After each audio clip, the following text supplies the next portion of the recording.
हाँ जी, तो hello student, स्वागत करता हूँ आज की इस नए वीडियो में जिसमें हम सीखेंगे समांतर श्रेणी में 5.1 के उदाहरण।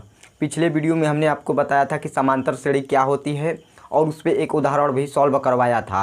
आज मैं उस फार्मूले पर कुछ क्वेश्चन उदाहरण को सॉल्व करेंगे 5.1 का।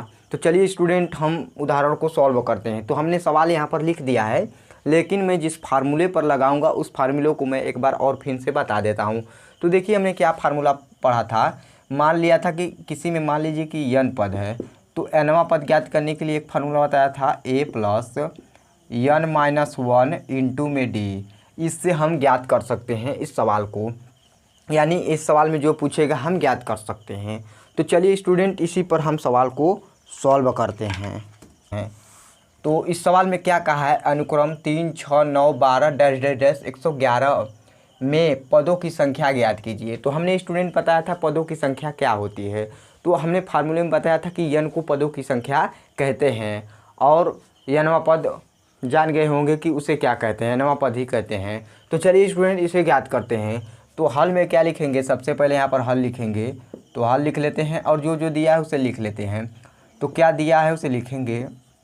दिया है तो क्या दिया है स्टूडेंट, देखिए इस सवाल में हमें प्रथम पद दिया है, तो प्रथम पद को a से दिखाते हैं। तो a बराबर कितना है, 3 है। और d कैसे निकालते हैं स्टूडेंट, हमने बताया है कि a2 माइनस a1 करके हम निकाल लेते हैं। तो यहाँ पर लिखा लेंगे d, तो कितना है 6 माइनस 3 बराबर कितना होगा 3। तो देखिए, हमने d का भी मान निकाल लिया और इसमें हमें क्या दे दिया है, an का मान दे दिया है। तो an का मान हमें कितना दिया है, an बराबर 111 दे दिया है। अब हमसे पूछा क्या है, पदों की संख्या। तो चलिए हम पदों की संख्या निकाल लेते हैं। तो कैसे निकालेंगे, वह फार्मूला लगाएंगे। तो देखिए वह क्या होगा, an बराबर a plus n minus 1 into में d। तो देखिए इस फार्मूले में हम रखेंगे। तो 111 यहाँ पर लिखेंगे। 111 बराबर प्रथम पद हमने कितना निकाला स्टूडेंट, 3 है, प्लस में n माइनस 1। तो n हमें निकालना है, तो n माइनस 1 इंटू डी में d का मान हमें कितना निकाला, 3 है। अब देखिए क्या करेंगे, 3 को इस साइड ले आएंगे। तो 111 माइनस 3 करेंगे बराबर n माइनस 1 इंटू में 3। अब देखिए इस साइड हम सॉल्व करेंगे। तो इधर हम सॉल्व कर लेते हैं। तो इसमें से घटाएंगे हम, 111 में से 3 घटाएंगे तो कितना बचेगा, 800। 8 3 11 होता है, तो 108 बचेगा। तो 108 बराबर ये कितना होगा, 3n माइनस 3। अब 3 को इस साइड ले आ देंगे। तो 108 प्लस 3 बराबर 3 इंटू n होगा स्टूडेंट। उसके बाद इसे जोड़ेंगे तो 8 3 11 होगा। तो 111 बराबर 3n, n का मान निकालेंगे तो n बराबर कितना होगा, 111 बटा के 3। अब इसे भाग देंगे तो देखिए 3 तिली के 9, 21। देखिए कटेगा यहाँ 7 बार में। तो n का मान हमें कितना प्राप्त हो गया स्टूडेंट, 37। तो हमें n का मान ज्ञात करना था। तो उम्मीद करता हूँ स्टूडेंट आप लोगों को यह सवाल समझ में आई होगी इस फार्मूले की मदद से। चलिए स्टूडेंट, उदाहरण 3 को लेते हैं और उसे सॉल्व करते हैं। तो स्टूडेंट, उदाहरण 3 में क्या दिया है, इस सवाल में दिया है समांतर श्रेणी 21, 18, 15 में से कौन सा पद माइनस का 81 है। तो हमें पूछा है कौन सा पद माइनस का 81 है। तो स्टूडेंट यह भी हमें बेसिकली दे दिया है कि इसमें हमें क्या निकालना है, n का मान निकालना है, क्योंकि कौन सा पद पूछ दिया है, 81 है, तो हमें n का मान ही निकालना होगा। तो चलिए स्टूडेंट, एकदम आसान तरीके से निकाल लेते हैं, क्योंकि हमें पदों की संख्या ज्ञात करनी है। nवां पद दे दिया है। तो कैसे सॉल्व करेंगे, जैसे पिछला सवाल हमने सॉल्व किया था उसी प्रकार इसे भी सॉल्व करेंगे। तो क्या करेंगे, यहाँ पर हल लिखेंगे। तो हम हल लिखेंगे, तो देखिए हल लिख ले हैं। उसके बाद जो दिया है उसे लिख लेंगे। तो क्या दिया है, प्रथम पद, तो हम जानते हैं कि यह प्रथम पद है। तो प्रथम पद 21 है, उसे लिख लिए। उसके बाद हम d का मान कैसे निकालते हैं, जिसे सार्वंतर कहते हैं। तो हम क्या करते हैं, जो आगे वाली संख्या है a2 माइनस a1 करते हैं। तो इनमें इनका डिफरेंस निकालेंगे तो आ जाएगा। तो देखिए इसमें से हम इसमें घटाएंगे तो कितना आएगा, माइनस का 3 आएगा। तो d का मान मैं देखिए स्टूडेंट डायरेक्ट निकाला हूँ, माइनस का 3 होगा। उसके बाद जब हमने d का मान निकाल लिया और an का मान कितना दिया है, माइनस का 81 दिया है। तो an बराबर माइनस का 81 है। तो हमें n का मान ज्ञात करना है। तो n बराबर लिख लेंगे, क्या ज्ञात करना है। तो अब फार्मूला लगाएंगे। तो कौन सा फार्मूला लगाएंगे, देखिए an बराबर a plus n minus 1 into में d। या फार्मूला लगाएंगे तो देखिए इसमें मान रखेंगे तो माइनस का 81, उसके बाद बराबर में कितना है स्टूडेंट, ए का मान कितना निकाले हैं हमें 21, प्लस में n-1 इंटू डी की जगह -3 रखेंगे। उसके बाद इसे सॉल्व करेंगे तो ये देखिए माइनस का 81 एज इट इज रहेगा और प्लस का 21 है, इधर ले आएंगे तो माइनस का 21 होगा। उसके बाद ये बराबर में कितना होगा, माइनस का 3n होगा, उसके बाद माइनस माइनस प्लस का 3 होगा। अब देखिए स्टूडेंट हम क्या करेंगे, इसे जोड़ देंगे तो 1 1 2 हो जाएगा, तो यहाँ पर लिख लेंगे क्या 2 लिखेंगे, तो हम इस साइड लिख रहे हैं तो 1 1 2 होगा। उसके बाद 8 2 10, तो ये कितना होगा 102 होगा, वो भी माइनस का। अब बराबर में देखिए क्या है 3n प्लस 3 है, तो लिखेंगे 3n माइनस का प्लस का 3। अब देखिए नीचे सॉल्व करेंगे तो अब हम क्या करेंगे 102 को इस साइड ले आ देंगे और 3n को उस साइड भेज देंगे, तो क्या होगा 102 प्लस 3 बराबर 3n, हमने पक्षांतर कर दिया। अब इसे जोड़ेंगे तो 105 हो जाएगा बराबर में 3n। अब देखिए इसका इसमें भाग देंगे तो 105 बटा के 3 बराबर n। अब इसमें हम भाग देंगे तो ये कितना होगा 3 तिली के 9, 3 बार में कटेगा तो यहाँ पर 3 लिखेंगे, उसके बाद क्या बचेगा 1, 3 5 15, यहाँ पर 5 होगा। तो यहाँ पर n का मान कितना स्टूडेंट प्राप्त हुआ 5। तो ये 35वां पद जो है 81 है, तो यहाँ पर लिखेंगे 35वां पद कितना है 81 है माइनस का, ये बराबर नहीं रहेगा, 35वां पद 81 है माइनस का, इस तरह लिख देंगे। तो स्टूडेंट उम्मीद करता हूँ आप लोगों को यह भी सवाल समझ में आई होगी। चलिए स्टूडेंट उदाहरण हम 4 को सॉल्व करते हैं। तो स्टूडेंट उदाहरण 4 में हमें दिया है किसी समांतर श्रेणी का 7वां पद -1 तथा 16वां पद 17 है, तो उसका व्यापक पद ज्ञात कीजिए। तो चलिए स्टूडेंट इस सवाल को हम सॉल्व करते हैं। तो सबसे पहले आपको समझना पड़ेगा 7वां पद -1 है तथा 16वां पद 17 है, तो हमें ए और डी का मान दिया ही नहीं है, तो हम कैसे ज्ञात कर सकते हैं इसका व्यापक पद। व्यापक पद का मतलब होता है जैसे ए फार्मूला होता है ना स्टूडेंट, उसका an बराबर a plus n-1 into D, तो उसी पर हमें जो निकालेंगे तो आ जाएगा। बट पहले तो हमें पता होना चाहिए कि डी का मान और इसमें a का मान क्या है। तो हम इस जो दिया है जो 7वां पद का -1 दिया है, 16वां पद का 17 दिया है, तो ये दिया है इसी से हम बना लेंगे। तो चलिए हम सॉल्व करते हैं। तो यहाँ पर हम सबसे पहले इसे लिखेंगे 7वां पद। तो 7वां पद कितना दिया है स्टूडेंट, यह दिया है -1 के बराबर। उसके बाद 7वां पद -1 है तो इस लिख देंगे 7वां पद -1 है। उसके बाद 16वां पद कितना है 17 है, तो यहाँ पर लिखेंगे 16वां पद कितना है 17 है। तो इस प्रकार अब हम लिख दिए। तो देखिए एक फार्मूला हमने आपको बताया था, क्या बताया था आइए मैं आपको बताता हूँ। तो वो बताया था an बराबर a प्लस n-1 इंटू में डी। अब देखिए इसी फार्मूले पर हम इसे सॉल्व करेंगे। तो सबसे पहले हम इसे सॉल्व करते हैं। तो 7वां पद बोला है तो इस प्रकार बोला है, जैसे a7 का वैल्यू कितना दिया है, a7 का वैल्यू दिया है हमें -1, तो इतना तो हमें दे दिया है। और जो यहाँ पर होता है आप इसे तुलना करेंगे तो n का मान ही होता है।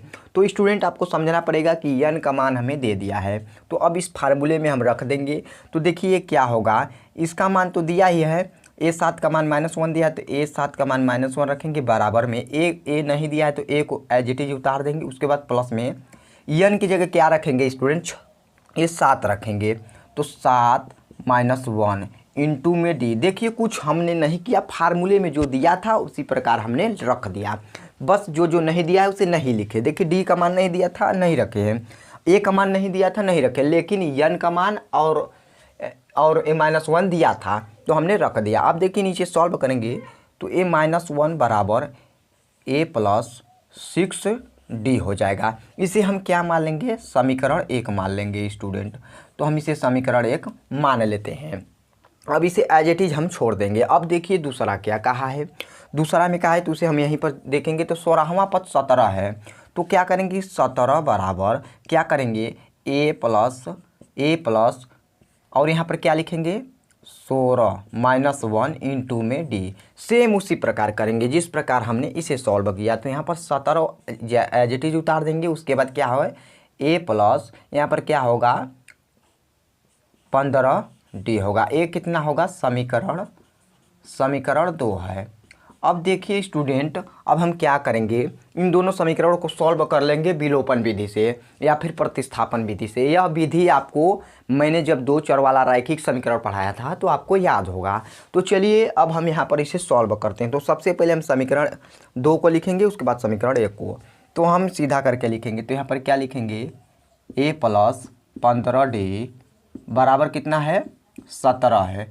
ये समीकरण 2 है। उसके बाद समीकरण ए को लिखेंगे। तो समीकरण ए क्या है, a + 6d बराबर कितना है, -1 है। ये समीकरण 1 है।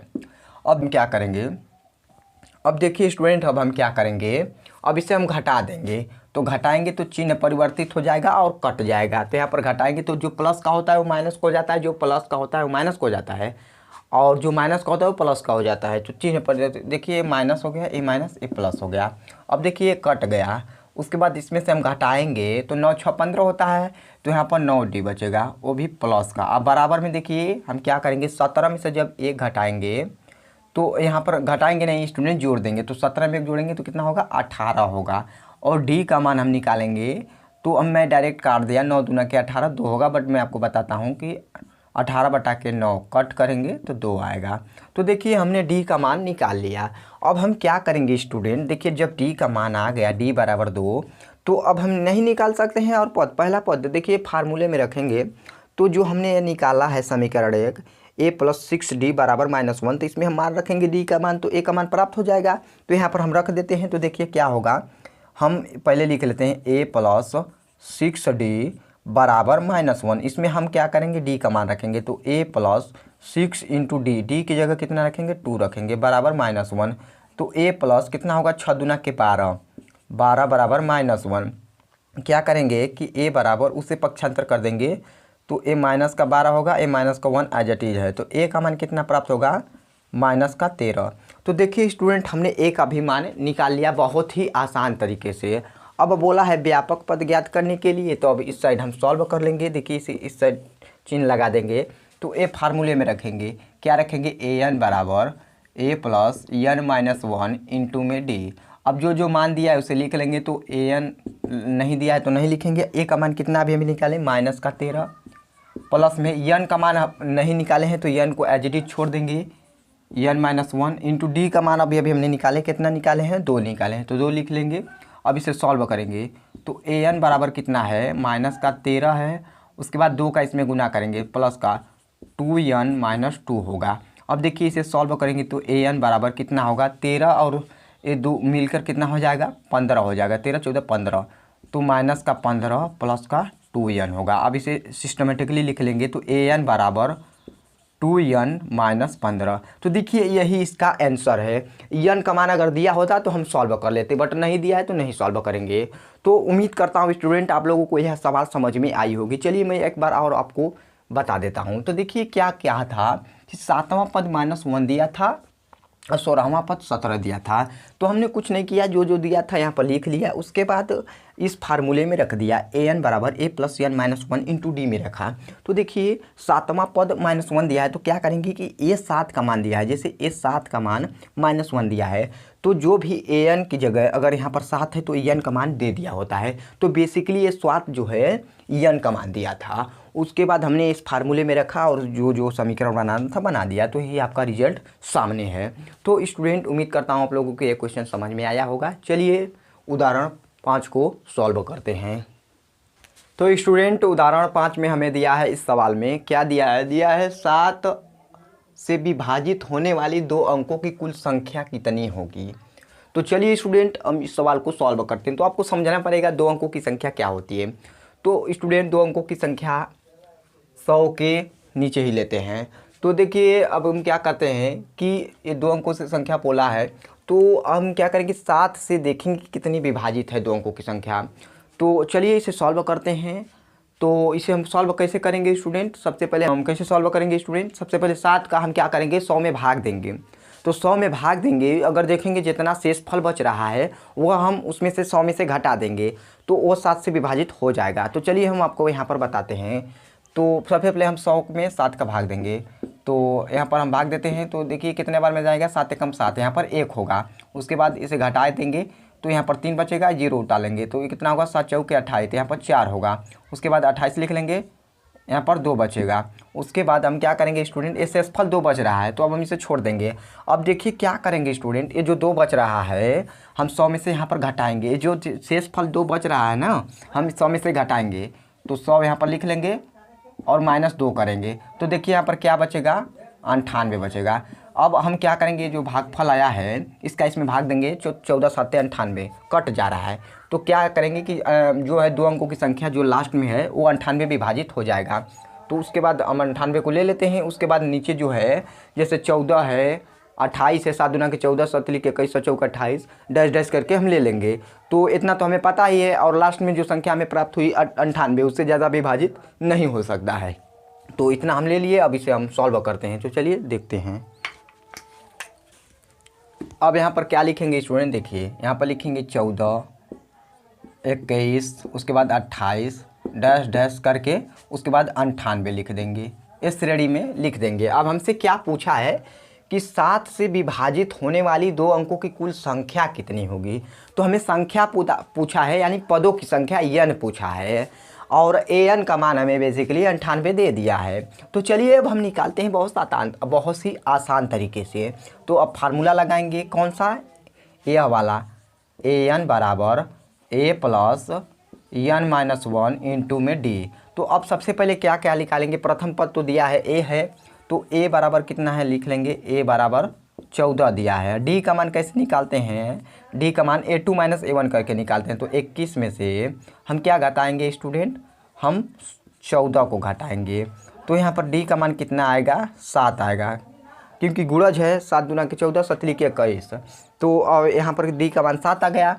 अब हम में कुल चीज़ निकल ही गया, d का मान निकल गया और a का मान निकल गया। उसके बाद an का मान हम 98 लेंगे, उसके बाद इसे सॉल्व करेंगे। तो चलिए इसे सॉल्व करते हैं। तो इस फार्मूले में रखेंगे तो यहाँ पर क्या लिखेंगे, 98 बराबर a का मान हमें कितना प्राप्त हुआ है, 14 प्लस n-1 इंटू में d का मान 7 है। अब इसे सॉल्व करेंगे तो 98 बराबर 14 प्लस ये कितना होगा, 7n-7। अब इसमें से घटाएंगे तो ये कितना होगा, 98 बराबर इसमें से 7 घटाएंगे तो यहाँ पर 7 बचेगा प्लस 7n। अब इस साइड सॉल्व कर लेते हैं। तो देखिए क्या होगा, 7 को कॉमन ले लेंगे तो 1 प्लस n बराबर कितना होगा, 98। अब देखिए स्टूडेंट क्या होगा, 1 प्लस n बराबर, इसे भाग दे देंगे इस साइड गुना में तो इस साइड भाग जाएगा तो 98 बटा के 7, तो 14 7 98, n बराबर कितना होगा, 14 7 98। तो 14 से कटेगा तो 14 यहाँ पर लिख लेंगे। उसके बाद n बराबर ये कितना होगा स्टूडेंट, देखिए a होगा 14 - 1। उसके बाद n का मान निकालेंगे तो यहाँ पर 13 होगा। तो स्टूडेंट हमने n का मान निकाल दिया। तो 7 से विभाजित होने वाली 2 अंकों की कुल संख्या कितनी होगी, 13 होगी। तो उम्मीद करता हूँ स्टूडेंट आप लोगों को यह क्वेश्चन समझ में आया होगा। अगर फिर भी कुछ भी डाउट है तो कमेंट बॉक्स में ज़रूर बताइएगा। तो स्टूडेंट मिलते हैं नेक्स्ट क्लास में। जय हिंद।